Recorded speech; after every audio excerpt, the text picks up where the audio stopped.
안녕하세요. 세계는 지금 TV원입니다.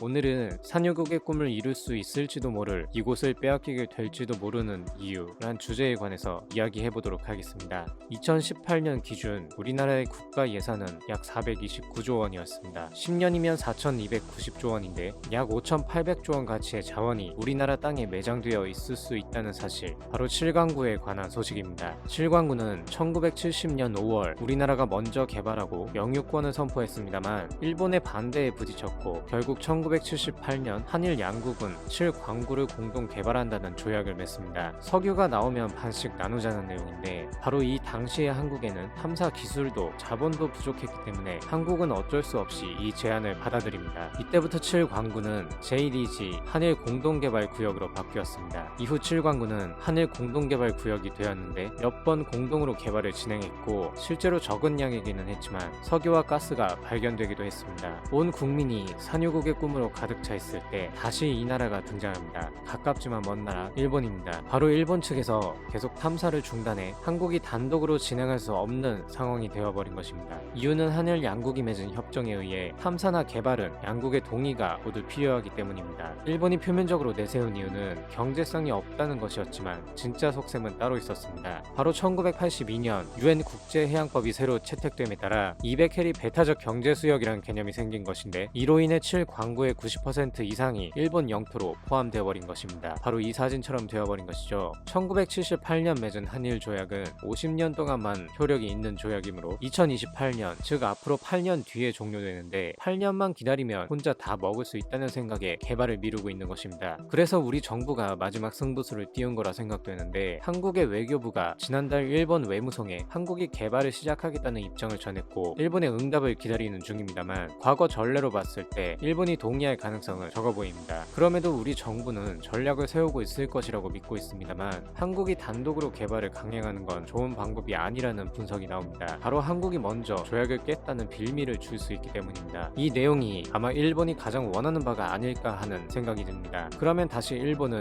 한국이 약속을 안 지키는 나라라는 대국민 선동을 할 것이고 이를 다시 국제 무대로 끌고 갈 것이 분명할 것입니다. 이에 한국 정부는 일본이 먼저 공동 개발을 거부한 상황이기 때문에 협정의 목적과 취지를 이탈하는 것이므로 조약이 종료되는 2028년 이전에 국제기구의 중재를 요청하는 방안도 생각하고 있는 것으로 알려졌습니다. 과거 정부가 제7광구 문제에 대해 애써 외면하고 심지어 싸워보지도 않고 미리 포기해버리는 듯한 행동을 한 적이 있었기 때문에 우리 정부의 의지가 가장 중요할 것입니다. 이번에 개발 의지를 일본에 통보한 건 매우 다행스러운 일이고 정말 의미 있는 일이라 생각됩니다. 이번 기회에 온 국민이 관심을 갖고 정부의 의지에 힘을 실어줬으면 좋겠습니다. 힘든 싸움이 되겠지만 한국 정부는 계획이 다 있었구나 하는 말이 나오게 말이죠. 칠광구 조약 종료를 8년 남겨둔 지금 국익을 지키기 위한 우리 정부의 철저한 전략이 필요한 때라고 생각됩니다. 이상 세계는 지금 TV온이었습니다.